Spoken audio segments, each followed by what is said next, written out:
مطلب یہ کہ یہ لوگ پہاڑوں کی چوٹیوں پر محل تعمیر کرتے تھے۔ جب ان سے کہا جاتا کہ تم رہتے تو زمین پر ہو اور گھر پہاڑوں پر بناتے ہو، اس کی کیا وجہ ہے؟ اور تم اتنے مضبوط محل تعمیر کر رہے ہو، گویا ہمیشہ یہیں رہو گے۔ وہ لوگ دراصل ٹیلوں، گھاٹیوں، دروں اور پہاڑوں پر عمارات تعمیر کرتے تھے، اور ان کا مقصد ان میں رہنا نہیں تھا، بلکہ صرف کھیل کود کے لیے ایسا کرتے تھے۔ ہود علیہ السلام نے انہیں جھنجھوڑا کہ تم ایسا کام کیوں کرتے ہو جس کا کوئی مقصد نہیں، جس کام کے فضول ہونے میں کوئی شک نہیں۔ ہود علیہ السلام انہیں واعظ کرتے تھے۔ اے میری قوم، اللہ نے تمہیں بڑی قوت سے نوازا ہے۔ تمہاری طاقت کا عالم یہ ہے کہ جب تم کسی پر ہاتھ ڈالتے ہو تو ظلم کرتے ہو، کوئی شخص تمہارے سامنے آنا گوارا نہیں کرتا۔ لہذا اللہ سے ڈرو اور میری پیروی کرو، اس سے ڈرو جس نے ان چیزوں سے تمہاری مدد کی۔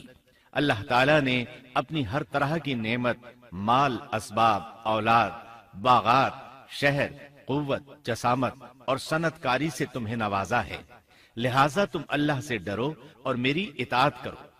لیکن ان کی قوم نے کوئی اثر نہ لیا، نہ ان پر ایمان لائی، الٹا لگی تکبر کرنے، اللہ کی حمد کی بجائے اس کی ناشکری کرنے لگی۔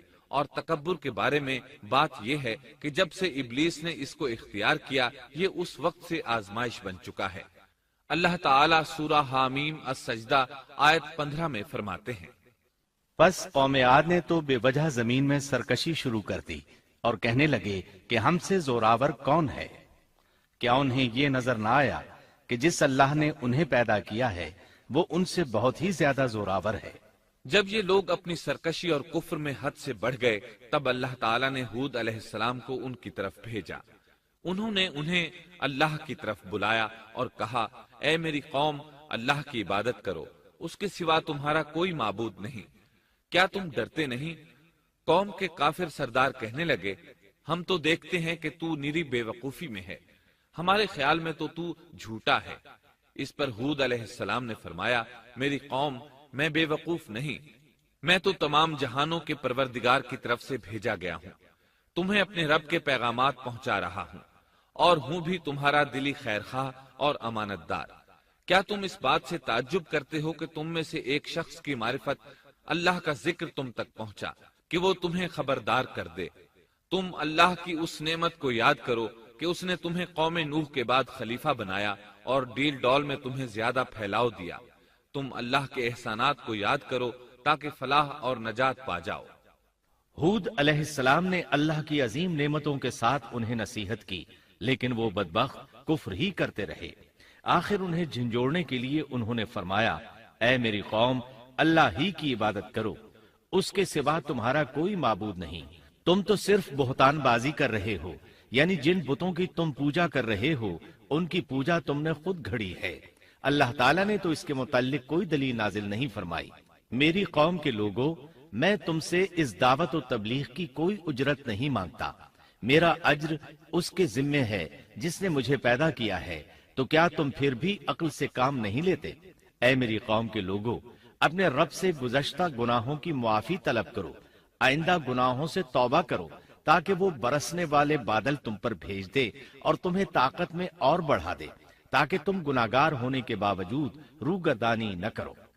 ہود علیہ السلام مسلسل انہیں دعوت دیتے رہے، لیکن وہ ظالم قوم نوح کی طرح ان کا مذاق اڑانے لگی اور کہنے لگی، ہمارے خیال میں تو بے وقوف ہے، اور شاید تو ہمارے کسی معبود کے بڑے جھپٹے میں آ گیا ہے، تو ہمارے بتوں کو برا کہتا ہے، اس لیے ان میں سے کسی کی مار تم پر پڑی ہے، اسی لیے تو ذہنی مریض بن گیا ہے۔ وہ ظالم لوگ چونکہ آخرت پر ایمان نہیں رکھتے تھے اور دنیا میں خوشحالی کی زندگی بسر کر رہے تھے اور تھے بھی اپنی قوم کے سردار، اس لیے اپنے ماتحتوں سے کہنے لگے، یہ تو تم جیسا ہی انسان ہے، وہی کچھ کھاتا ہے جو تم کھاتے ہو اور پیتا بھی وہی کچھ ہے جو تم پیتے ہو۔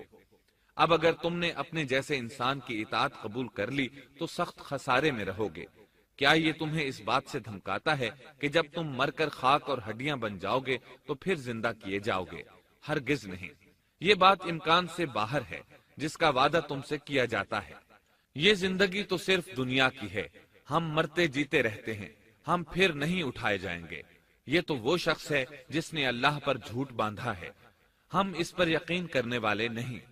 ہود علیہ السلام انہیں دعوت دیتے رہے یہاں تک کہ ان کی قوم نے واضح طور پر کہہ دیا کہ آپ ہمیں واز سنائیں یا نہ سنائیں، ہم تو اپنی روش نہیں چھوڑیں گے، یہ تو پرانے لوگوں کا دین ہے۔ اس طرح قوم انہیں مسلسل جھٹلاتی ہی رہی۔ آخر ہود علیہ السلام نے بھی انہیں کھلم کھلا دھمکی دی اور فرمایا، لوگوں سنو، میں صرف تمہیں ہی نہیں اللہ کو بھی گواہ بنا کر اعلان کرتا ہوں کہ اللہ کے سوا جس کی عبادت ہو رہی ہے میں ان سب سے بری طرح بیزار ہوں۔ اب تم ہی نہیں اپنے ساتھ اوروں کو بھی بلا لو اور اپنے ان سب جھوٹے معبودوں کو بھی بلا لو، اور تم سے جو ہو سکے مجھے نقصان پہنچا دو، مجھے کوئی مہلت نہ دو، نہ مجھ پر ترس کھاؤ۔ یہ فرمانے کے بعد انہوں نے اللہ سے دعا کی، اے پروردگار، ان کے جھٹلانے پر تو میری مدد فرما۔ اللہ کی طرف سے آپ کو جواب ملا، یہ تو بہت ہی جلد اپنے کیے پر پچھتانے لگیں گے۔ اللہ کے نبی کا انکار کرنے، اس سے بغض رکھنے اور اس کا مذاق اڑانے والوں کا انجام کیا ہوا؟ اللہ نے انہیں ایسے زناٹے کی آندھی سے تہس نہس کیا کہ جس کی تاریخ میں مثال نہیں ملتی۔ اللہ نے ان سے بارش روک لی، اس سے خشک سالی کی کیفیت پیدا ہو گئی، درخت اور پھل ختم ہو گئے، وہ لوگ بارش کی خواہش کرنے لگے۔ اسی حالت میں ایک دن اللہ نے انہیں عذاب دینے کا ارادہ فرمایا۔ انہوں نے دیکھا ایک سیاہ بادل ان کی طرف بڑھ رہا ہے، خوشی سے اچھلنے لگے، کہنے لگے یہ بادل ہم پر برسنے والا ہے، جبکہ ان کا خیال غلط تھا۔ دراصل ابر کی صورت میں یہ وہ قہر الہی تھا جس کے آنے کی وہ جلدی مچا رہے تھے۔ وہ عذاب ان کی بستیوں کی تمام چیزوں، پھلوں، خیموں، درختوں کو تہس نہس کرتا ہوا آیا۔ اسے اللہ کا یہی حکم تھا۔ آندھی اس قدر زبردست تھی کہ پہاڑوں پر ان کے تعمیر کردہ محلوں تک کو اڑا لے گئی۔ مجرموں کا یہی بدلہ ہے۔ اللہ تعالی سورۃ الزاریات آیت 41 اور 42 میں فرماتے ہیں، اسی طرح عادیوں میں بھی ہماری طرف سے تنبیہ ہے، جبکہ ہم نے ان پر خیر و برکت سے خالی آندھی بھیجی، وہ جس چیز پر گرتی تھی اسے بوسیدہ ہڈی کی طرح چورا چورا کر دیتی تھی۔ اس آندھی نے ہر چیز کو فنا کر کے رکھ دیا۔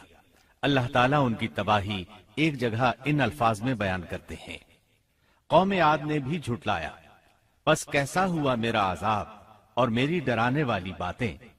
ہم نے ان پر تیز و تند مسلسل چلنے والی ہوا ایک لگاتار منحوس دن میں بھیج دی، جو لوگوں کو اٹھا اٹھا کر دے پٹکتی تھی، گویا کہ وہ جڑ سے کٹے ہوئے کھجور کے تنے ہیں۔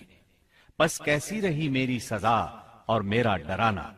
یقیناً ہم نے قرآن کو نصیحت کے لیے آسان کر دیا ہے، پس کیا ہے کوئی نصیحت پکڑنے والا؟